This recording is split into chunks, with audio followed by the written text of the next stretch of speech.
Kembali lagi di channel Dunia Keris. Pada kesempatan kali ini kita akan membahas salah satu keris dari dapur Ganan.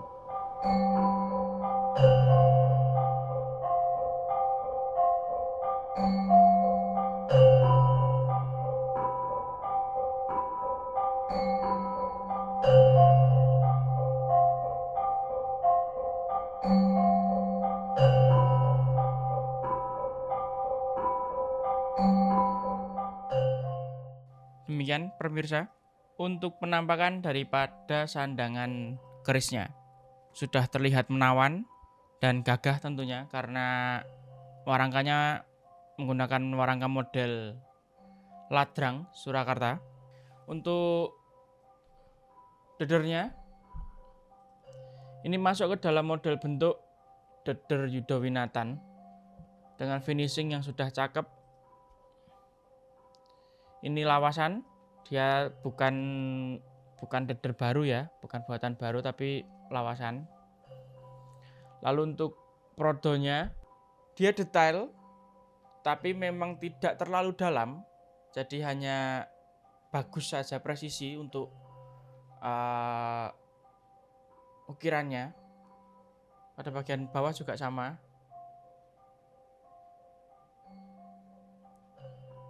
Jadi hanya dalam tapi tidak detail. Lalu dilengkapi dengan mendak bermodelkan Parijoto, masuknya ke dalam model Parijoto. Bahannya terbuat dari kuningan yang disepuh perak atau diberi pelapis warna perak. Jadi bukan bahan perak sungguhan lapisannya, tapi hanya warnanya saja warna perak. Begitu. Lalu untuk sandangannya, untuk warangkanya, dia warangka iras karena tidak ada sambungan pada bagian pelok, yaitu pada bagian atasnya, dan juga gandar yang bagian memanjang di bawah. Dia tidak ada sambungan, tidak ada bahan kayu yang berbeda, jadi dia satu kesatuan, menyambung. Bisa dilihat untuk seratnya bagus sekali, cakep. Dan tentunya lamen ya, atau lawasan ya.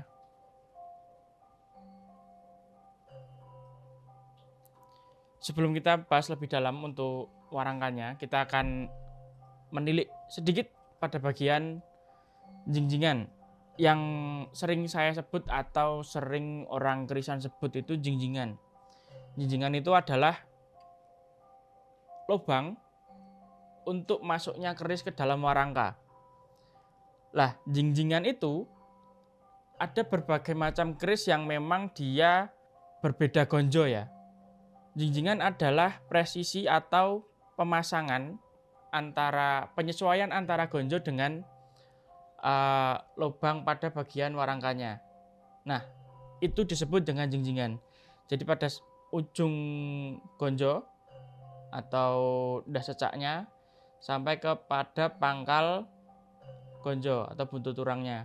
Keseluruhan dari depan sampai belakang ini disebut jingjingan. Oke, jadi dia presisi. Jadi di saat saya bilang jingjingannya presisi, itu berarti dia pas antara lubang yang ada di warangka dengan bentuk gonjonya. Jadi presisi.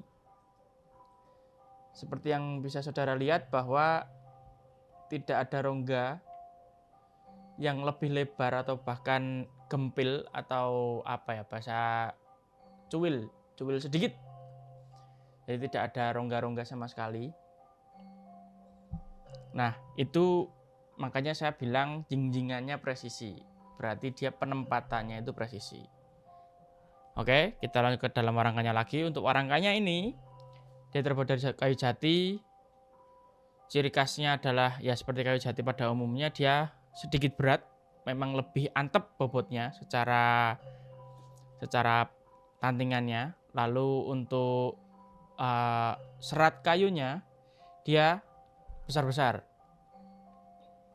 seperti itu. Dan yang menjadi keistimewaan tadi kita sudah bahas di awal, yaitu iras. jadi tidak ada sambungan sama sekali. Begitu. Untuk warangkanya dilengkapi juga, semakin tambah kesan cakepnya karena pendoknya ini pendok model blewahan. Jadi percuma jika warangkanya iras tetapi pendoknya bunton. Bunton itu berarti yang ditutup, yang tidak ada rongga pada bagian depannya, yang disebut dengan antup. Ini kayu yang berada di tengah-tengah pendok ini namanya antup.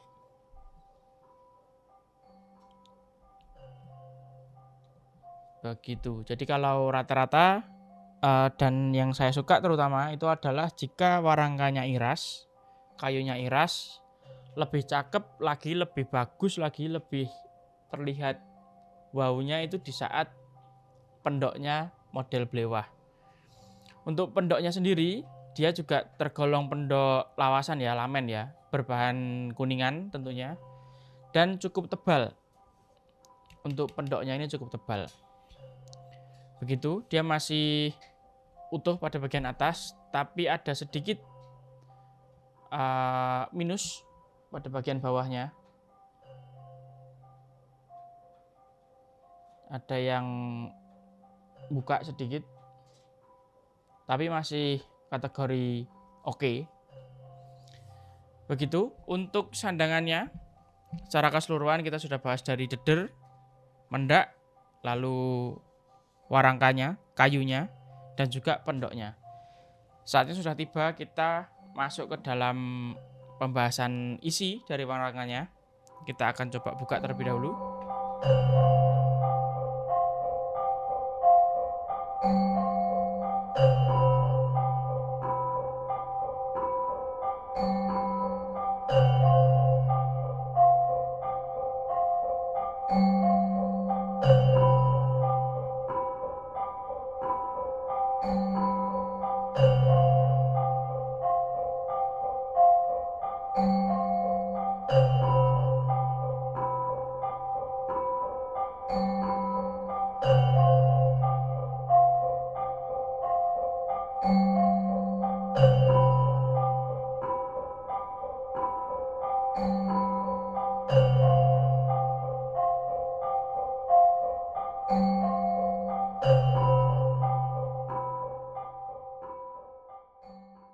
Seperti yang saya sampaikan di awal bahwa kita akan membahas salah satu keris dari dapur Ganan, maka sudah bisa dipastikan bahwa gandiknya itu berbentuk hewan.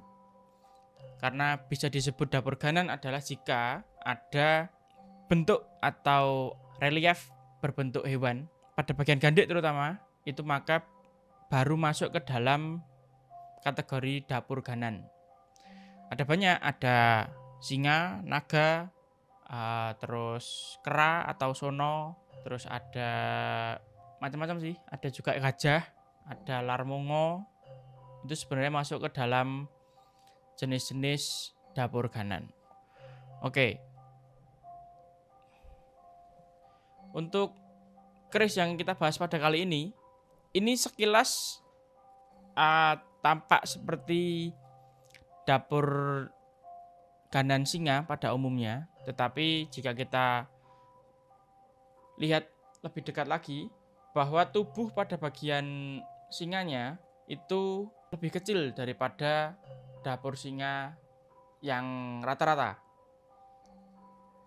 Dan juga untuk moncongnya ini terkesan jauh lebih panjang ya daripada keris dapur Ganan yang banyak beredar.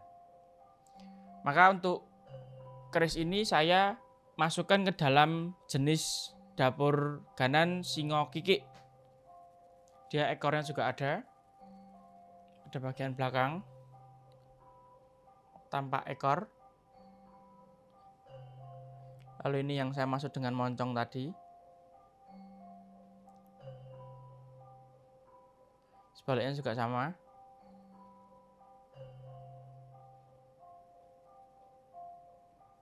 Saya dekatkan lagi supaya lebih jelas.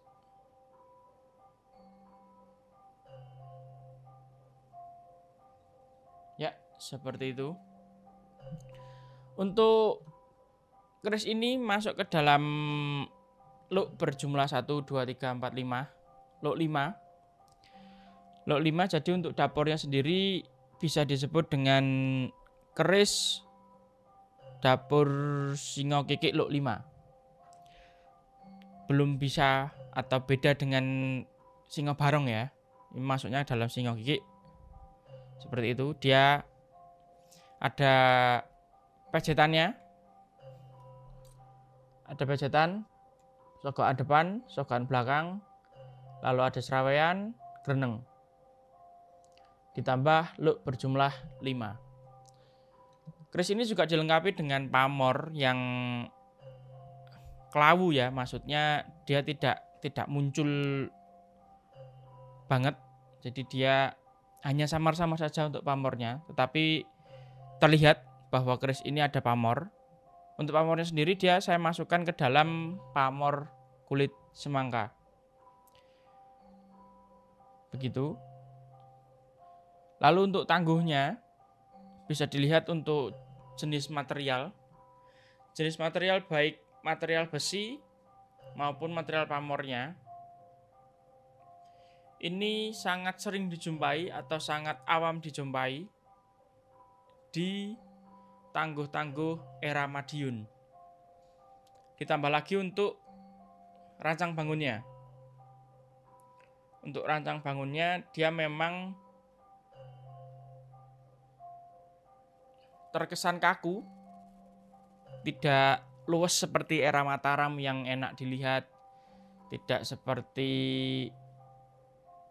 era Mataram yang pamornya tebel-tebel, pamornya juga walaupun tidak teratur tapi masih enak dilihat.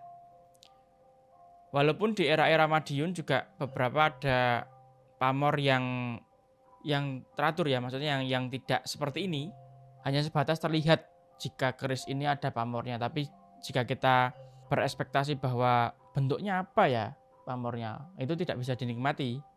Jadi keris ini salah satu nilai jualnya hanya pada dapur Ganan dan juga di era Madiun Sepuh. Begitu. Untuk tangguh sudah jelas, tadi sudah kita bahas juga. Madiun, dapur juga sudah jelas. Dia masuk ke Singo Kikik luk 5, pamor dia kulit semangka. Maka kita akan lanjut untuk pengukuran dimensi terlebih dahulu. Sebelum kita nanti akan coba bongkar dedernya, kita akan lepas dedernya, kita juga akan lihat pesinya. Apakah pesinya itu masih utuh? Apakah ada sambungan di besinya? Atau seperti apa nanti kondisi besinya di saat kita buka dedernya? Oke, pertama-tama kita akan ukur terlebih dahulu untuk bilahnya. Mulai dari pangkal, kalau bisa dipaskan dengan titik temu antara gonjo dengan besi.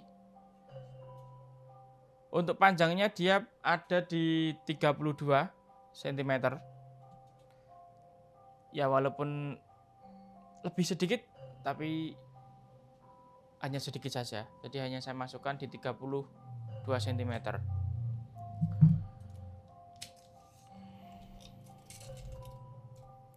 Lalu untuk gonjonya dia di 6 cm lebih 6. Jadi 6,6. Jadi untuk gonjonya dia berada di 6,6 cm. Begitu. Lalu akan saya coba dulu buka dedernya. Kita akan lepas. Sebelum nanti kita akan coba pemberian minyak pada bagian bilahnya. Seperti biasa, supaya potensi maksimal daripada bilahnya, material besinya, tempanya bisa terlihat dan bisa sebagai pembanding antara besi basah dan juga besi kondisi kering. Oke, seperti ini untuk besinya. Dia masih utuh dan tentunya masih cukup panjang. dan tidak ada sambungan sama sekali.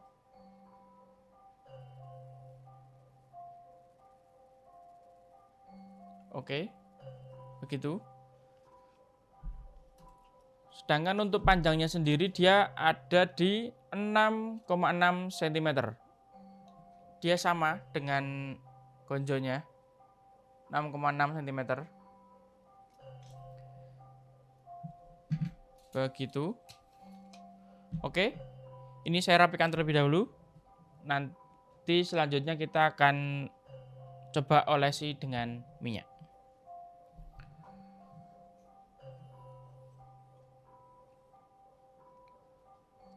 Oke, sudah selesai saya rapikan. Dan ini masuk ke dalam proses pemberian minyak.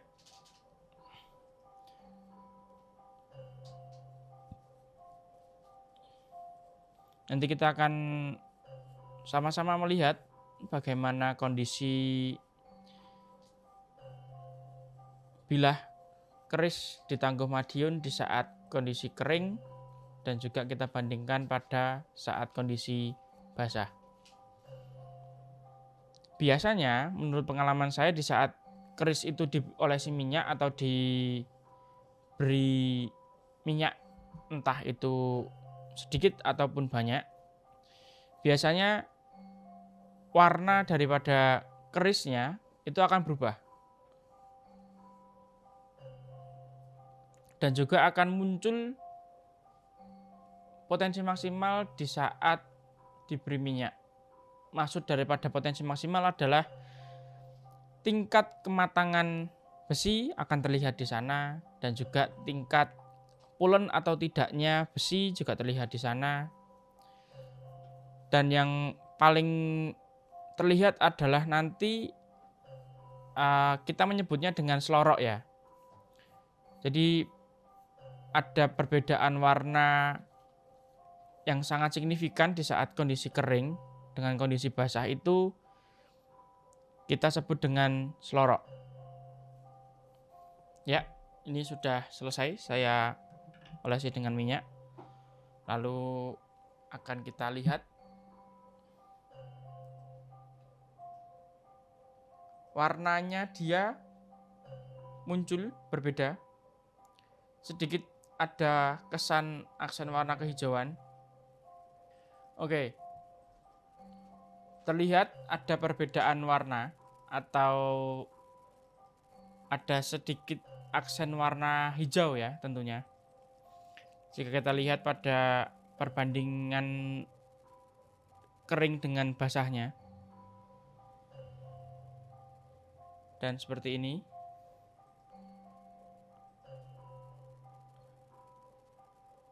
Gradasi warna muncul pada bagian tengah, dia sedikit gelap dibandingkan dengan pada bagian pinggir. Dan juga untuk pamornya, walaupun masih sama ngawu atau warna pamornya kusam, tetapi mempertegas bahwa keris ini pamornya sebenarnya dia tebal.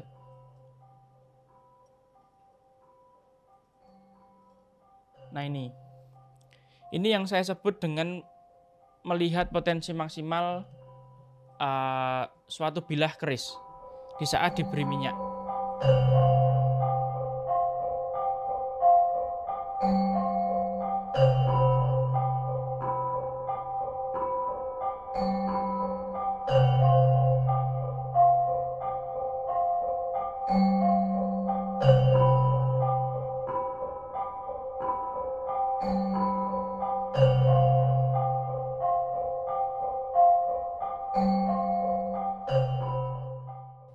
Karena rata-rata di saat keris itu diberi minyak, entah dari tangguh apapun, entah dari bentuk atau kualitas seperti apapun, di saat diberi minyak kita akan bisa sama-sama melihat bagaimana material daripada keris yang kita miliki kita juga tidak mengesampingkan bahwa dalam kondisi keris bilahnya kering itu bukan berarti potensinya tidak keluar ya. Tetap keluar, tetap kita bisa melihat atau menilai keris itu seperti apanya dari bilah kering, tetapi kita jadi punya pembanding di saat keris itu dalam kondisi basah diberi minyak. Demikian untuk kesempatan pada video kali ini. Seperti biasa, jika ada yang ingin tahu lebih lanjut perihal mahar atau deskripsi lengkap tentang keris yang kita bahas pada video kali ini, mungkin ada yang tertarik untuk mengalih rawatkan, bisa langsung hubungi kami di nomor WhatsApp yang tertera di deskripsi, dan juga bisa cek juga di website resmi kami, ada di www.duniakeris.com. Jadi begitu, saya kira cukup untuk kesempatan pada video kali ini. Terima kasih sudah menonton. Terima kasih sudah terus support channel ini. Dan akhir kata, saya ucapkan terima kasih. Salam Rahayu, Rahayu, Rahayu.